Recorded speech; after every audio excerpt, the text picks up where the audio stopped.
Сәлем достар. Елімізде әлеуметтік осал санаттағы оқушыларға мектеп формасы мен оқу құралдарын сатып алуға жалпыға бірдей білім беру қоры арқылы жылда бір реттік көмек қарастырылған. Биылғы ең төменгі төлем мөлшері әр балаға 50 мың теңгеден төмен болмауы тиіс дейді Оқу ағарту министрлігі. Бүгінгі бағдарламаның қонағы Оқу ағарту министрлігінің өкілі. Жалпы бір реттік көмек жайын айтамыз. Бізбен бірге болыңыздар. Бір жолғы көмек нақты қандай санатқа жататын отбасыларға арналған? Монетизацияға көштік. 456 мың балаға көмек көрсетіледі. Цифрлық ұстаз деген бар көмек. Көмек 5 түрлі отбасына арналады. Өңірлер барлығы өтініш қабылдап жатыр.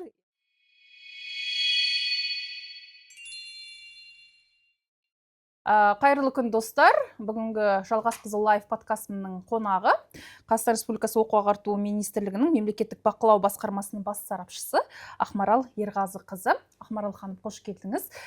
Жалпы сізді шақыру негізгі себебім менің әлеуметтік желіге, яғни Инстаграм парақшама соңғы бір айдан бері жылда мемлекет тарапынан берілетін мектепке қажетті құрал саймандарға төленетін бір жолғы көмек жайында.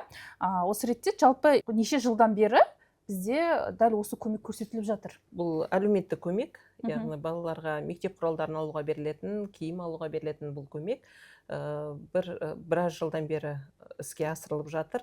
Бұрынғы жылдары, яғни 15 жыл бұрын бұл киім түрінде берілетін болса, осы кейінгі 5 жылдың ішінде бұл яғни ақшалай түрде берілетін болды, яғни ақшалайға көштік. Кейінгі 5 жылда ақшалайға көштік, яғни монетизацияға көштік. Әр ата-анаға, яғни неше бала болса, сол бала санына байланысты бұл көмек көрсетіледі. Жалпы былтыр қанша балаға көмек көрсеттіңіздер, қанша отбасыға? Өңірлердің статистикасы бойынша 436 мың балаға 25 миллиардқа көмек көрсетілді. Өтініш берген барлық отбасының балалары. Негізгі өзі біздің 64-ші қаулы бойынша анықталған 5 санат, сол 5 санаттың отбасының барлығына көмек көрсетілді, Жалпы алда бір айдан кейін жаңа оқу жылы басталады, балаларымыз мектепке барады. Осы ретте бізде жыл сайын шілде мен тамыз айында дәл осы көмекке өтініш беру жүргізіледі, Биылғы сандарға тоқтала кетсек, биыл қанша баланы дәл осы мектепке қажетті құрал саймандармен қамтамасыз ету жоспарлануда, жалпы қандай да бір нақты өзгерістер бар ма, жоқ па? Осыған тоқталсаңыз. Яғни биылғы жылы, енді өздеріңіз білесіздер, 2019 бен 2020 жылы балалардың туында бізде көптеген өзгешелік болған. Яғни жақсы көрсеткішке келдік. Яғни 2020 жылы бізде бала саны 5-6%-ға өсті, яғни 22 мың. Сол пайызды ескере отырып, өйткені олар биылғы жылы бірінші сыныпқа балалары барады. Сондықтан да егерде былтырғы жылы 436 мың балаға берілген болса, биыл біз соған 20 мың баланы артық, яғни 456 мың балаға көмек көрсетіледі деген жоспарланып отыр. Барлық қаражат өңірлерде қарастырылған, барлық қаражат бөлінген. Мына мәселеге тоқтала кетейік. Жалпы бұл бір жолғы көмек нақты қандай санатқа жататын отбасыларға арналған. Осыны сіз рет-ретімен түсіндіріп берсеңіз көрермендерге. Көмек 5 түрлі отбасына арналады. Яғни бірінші атаулы әлеуметтік көмек алатын отбасылардың балалары, екіншіден атаулы әлеуметтік көмек алмайтын отбасы, бірақ жан басына шаққанда табысы ең төменгі күнкөріс деңгейінен төмен отбасылары. Үшінші ол жетім балалар және ата-анасы қамқорлықсыз қалған балалар. Төртінші, егерде отбасы төтенше жағдайларға тап болатын болса, осы.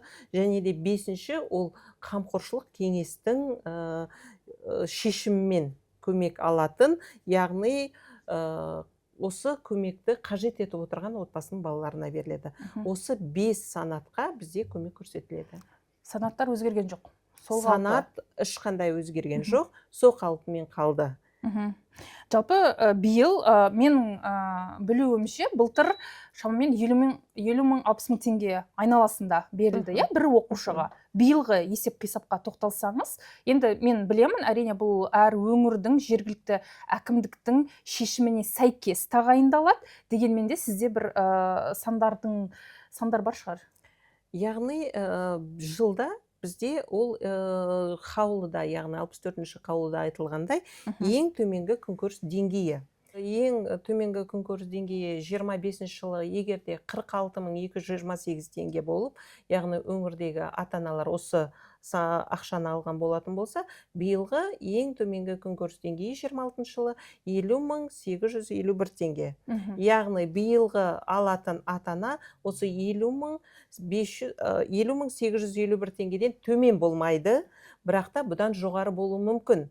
Мысалы, бүгінгі күнде Алматы қаласы 60 мыңнан береді. Яғни былтыр олар 55 мыңнан берген. Яғни әр өңір өзінің бюджетіне байланысты мәслихаттың шешімімен қарастырады. Яғни мен түсінгенім бойынша 50 мыңнан төмен болмауы керек, иә? 50.851-ден төмен болмайды. Жалпы енді мына мәселеге тоқтала кетейік, себебі маған жазған пікірлердің дені бұл көмекке қалай өтініш береміз, әлде биыл автоматтандырылма, бұған дейін мектепке барып тапсырған, иә? Осы жайында тоқтала кетсеңіз, себебі қазір енді цифрлық заман, сондықтан да құжаттардың барлығы цифрландырылған. Әдетте осы жайлы дәл осы бір жолғы көмекке қатысты. Енді көмек автоматты түрде тағайындалмайды. Көмек алу үшін міндетті түрде ата-ана мектепке бару керек.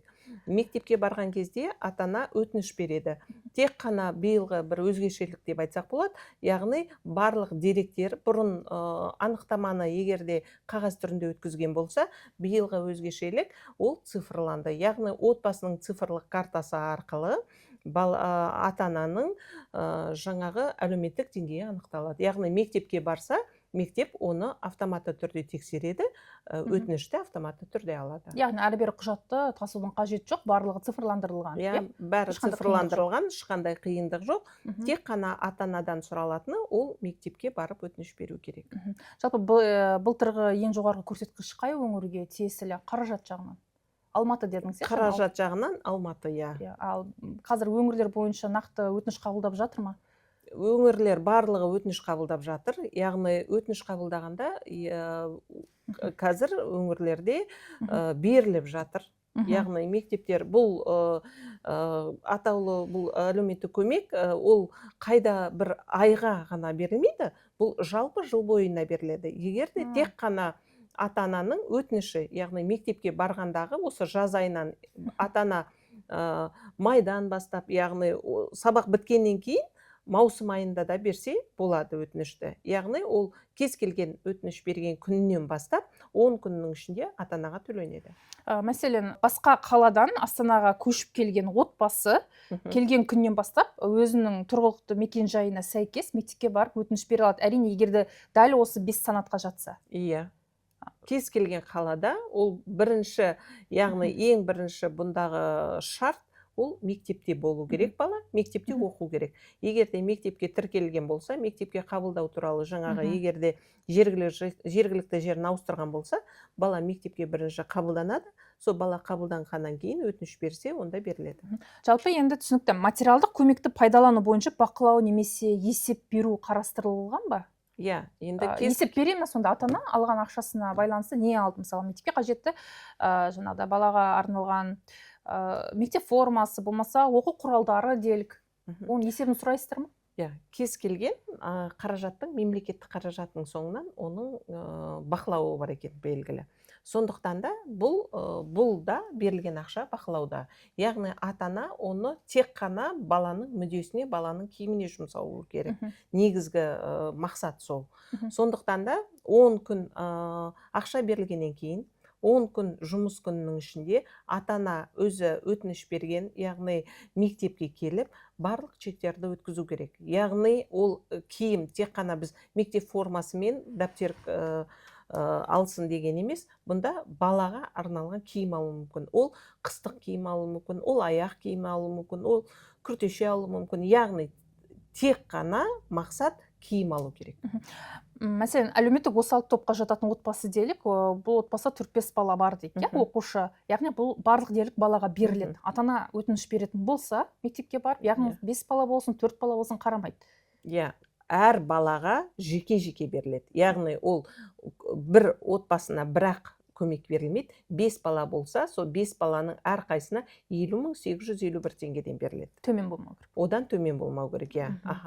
Ақмарал Ерғазықызы, жалпы маған әлеуметтік желіде бағдарлама басында айтып кеткенде өте көп сұрақтар келіп түскен еді. Солардың негізгілеріне жауап бере қойсаңыз. Ең әуелгі сұрағым менің видео жазған екен. Мектепке беретін ақша әлі басталмады. Маңғыстау облысы неге басқа қалалар онлайн тапсырып жатыр, бізде неге жоқ дейді. Бұл жерде ол мен жаңа алдында да айтып кеттім, мектепке берілетін көмек ол қандай да бір ай емес. Бұл сабақ аяқталғаннан кейін маусым айынан бастап өтініш беруіне болады. Егер де ол тұрғылықты жерін ауыстырмайтын болса, сол мектепте қалатын болса, бұл онлайн түрде болмайды. Мектепке бару керек та, тек ата-ана өтініш беру керек. Өтініш берген кезде автоматты түрде отбасының жағдайы тексеріледі. Яғни оның отбасының жағдайы болғанда ол қай әлеуметтік санатқа жататындығы ғана анықталады. Түсінікті. Форма ақшасын бұрынғыдай рай сәбез берсе, жасына байланысты ала алмаймыз дейді. Жасы 6-да дейді баламның. Яғни жасы 6-ға толған балаларға бұл көмек тиесілі емес пе сонда? Бұл көмек негізгі қаулыда жазылғандай мектеп оқушыларына деп айтылған. Егер де 6 жастағы бала мектептің оқушы болатын болса, мектепке қабылданған болатын болса, ол 1-ші сыныпқа, яғни заң бойынша 6 жастағы бала 1-ші сыныпқа қабылдана алады. Егер де ол 1-ші сыныпқа қабылданған болса, ол балаға көмек беріледі. Егер де ата-ана оны 1-ші сыныпқа бермейтін болса, мектеп алды даярлық топ болса, ол берілмейді. Көп балалы дейді. Атаулы әлеуметтік көмек алмаймын, 4 балам оқиды, тапсыруға бола ма үй ипотекада? Кез келген ата-ана өзін осы әлеуметтік санатқа жатамын деп ойлайтын болса, ол тапсыруға болады. Өтініш жазып көрсін. Егер де өтініш бойынша ол көмек берілетіні, берілмейтіні 5 күн ішінде шешіледі. Яғни, егер де ол алмайтын болса, оған тиесілі болмаса, оған кәдімгідей негізделген жауап қайтарылады, хат беріледі. Неге ол отбасына тағайындалмайтындығы жөнінде. Түсінікті. Қамқоршы кеңеспен кімді ұсынады киім ақшасына дейді. Қамқоршылық кеңеспен, яғни біз кез келген отбасы жаңағы цифрланғаннан басқа, кез келген отбасы көмек қажет ететін, яғни құжаттарын уақытша тапсыра алмай жатқан мұқтаж отбасыларын жіберіп алмау мақсатында, яғни қандай да бір негізгі көмек қажет ететін отбасы көмек алмай қалмасын деген жағдайда өзге деген санатты қосып отырмыз. Бұл өзге санаттары, яғни білім ұйымының қамқоршылық кеңесі шешеді. Қамқоршылық кеңестің құрамында ата-аналар да отыр. Қамқоршылық кеңестің құрамында басқа да қоғамның азаматтары отыр. Сондықтан да ол бір жақты мектеп мен беремін, бермеймін деп шешім қабылдамау үшін осы өзге санат. Яғни, егер де ата-ана маған көмек керек дейтін болса, беріп көрсін. Егер де ол автоматты түрде қандай да бір санатқа жатпаса, онда оны қамқоршылық кеңес қарастырады. Түсінікті. Бүй деп жазған екен бізде көрерменіміз, білім бөлімінен беретін қаражатты басқа санат дегенді алып тастаған ба? Сіз дәл қазір жауап бердіңіз. Алынған жоқ. Біз ешқандай өзгеріс енгізген жоқпыз. Тек қана цифрланды, өйткені біздің заман, өзіңіз білесіз, биылғы президенттің жолдауы бойынша біз өзіміз цифрланған мемлекет болып жатырмыз. Сондықтан да құжаттың барлығы, яғни қағаз түрде қабылданбасын, әлеуметтік педагог қандай да бір есептеулер жүргізбесін, өйткені оның құзыреті оған келмейді. Ол педагог, ол финансист емес, қаржыгер емес, сондықтан да ол цифрландырылды. Қызылорда қаласының көрермені сұрақ жолдаған екен, биыл балаларға қаржылай көмек қанша теңгеден болады дейді Қызылорда қаласы. Ол әр өңірдің өзіндік бюджетіне байланысты 50.851-ден төмен емес болады. Яғни ол жергілікті әкімдік өзі шешеді, өздері белгілейді. Өздері белгілейді, өздері шешеді, иә. Сонымен қатар бізде жеке меншік мектепте оқитын отбасылар бар, яғни оқушылар. Оларға да көмек көрсетіле ме, әлде олар жаңағыдай біздің мемлекеттік мектепте оқи алмағаннан кейін бұл көмектен қағыла ма? Бұл отбасыларға тек қана мемлекеттік мектеп қазіргі таңда негізгі бұл көмекті беру механизмі бойынша мемлекеттік мектепте оқитын оқушыларға ғана беріледі. сол бойынша қарастырылған. Алдағы уақытта, яғни жекеменшік мектепте оқитын оқушыларға байланысты механизмдар қарастырылуда, шешімдер алда болады деген. Жалпы әлеуметтік осал санатқа кіргенімен түрлі себеппен көмек ала алмай қалған отбасылар болса, олар қайда жүгіну керек? Мысалы, мектеп басталып кетті дейік сабағы, бірақ үлгере алмай қалдым, өтініш беріп. Жаңа сіз айтып кеттіңіз, сол қай айда болса да өтініш жолдай алады дедіңіз, иә? Қай айда болсын өтініш жолдай алады, және де бұл мысалы егерде отбасы ауысып жатуы мүмкін, басқа қаладан бір қалаға ауысуы мүмкін, балаларын орналастыра алмауы мүмкін. Сондықтан да бұл көмек, яғни оның айлық шектеуі жоқ. Бұл көмек ақшалай қаражат жыл бойына қарастырылады. Яғни мектепке келгеннен кейін ол міндетті түрде өтініш берсе, оған кез келген яғни санатқа жататын болса, оған көмек көрсетіледі. Түсінікті. Яғни декабрьдің 31-іне шейін финансовый год қой. Мысалы, финансы қаржы осы декабрьдің 31-іне шейін қарастырылады. Яғни көмекті ата-ана жазса, ол көрсетіледі. Бізде негізі осы 64-ші қаулы бойынша 5 санатқа 5 түрлі көмек қарастырылған. Бірінші көмек жаңағы, яғни қаржылай көмек көрсету, екінші тамақтану, бір реттік ыстық тамақ, сонымен бірге яғни сауықтыру жолдама беру лагерларға, одан кейін қандай да бір іс-шараларға, яғни спорттық шараларға қаражат бөлу, сонымен бірге қосымша сабақтар. Яғни соңғы екі көмектің бар екендігін көп ата-ана білмейді.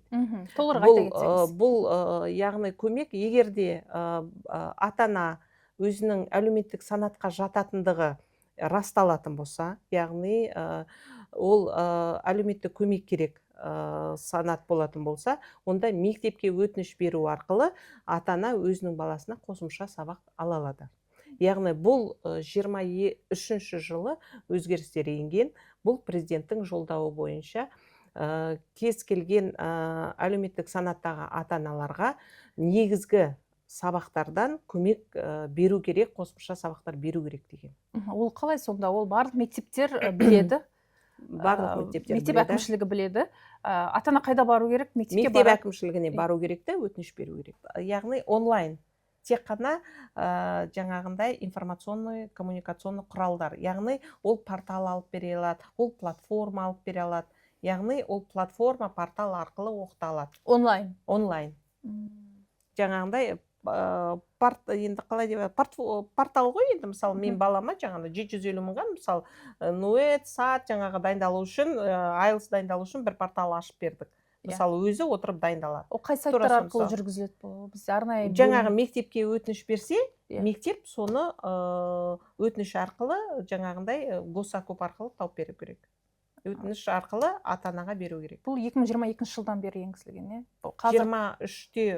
22-де президенттің жолдауын қарасаңыз, сентябрь айындағы президенттің жолдауында 22 жылғы жазылған.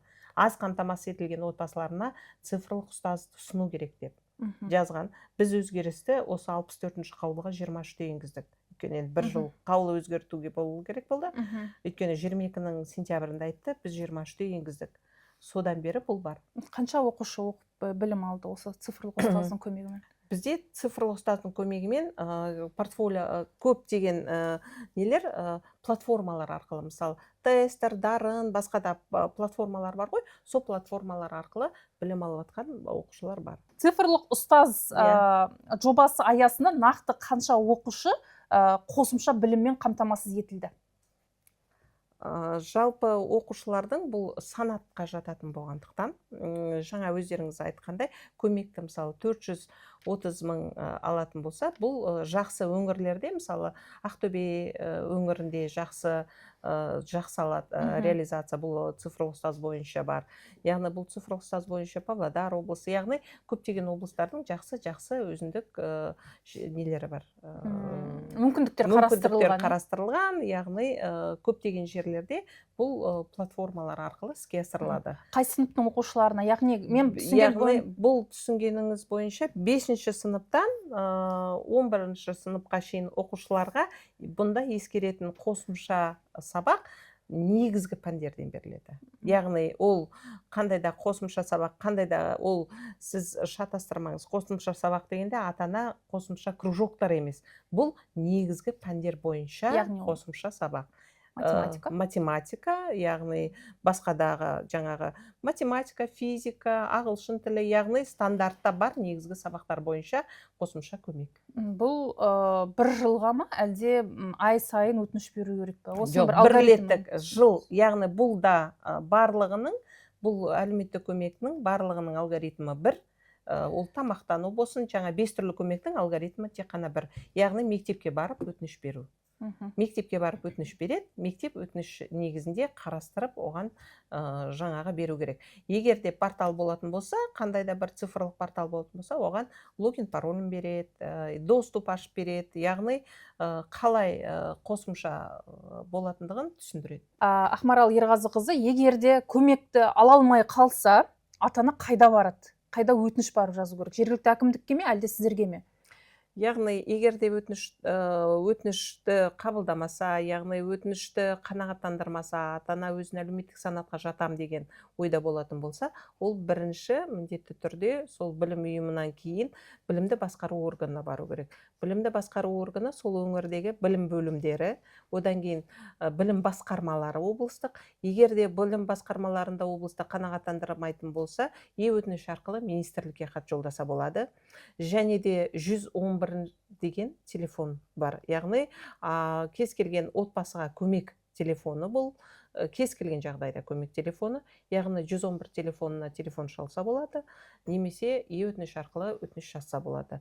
Біз міндетті түрде бұл бойынша көмек береді деп ойлаймыз. Және де бізде өңірлік сонымен бірге балалардың құқығын қорғау басқармалары құрылған биыл.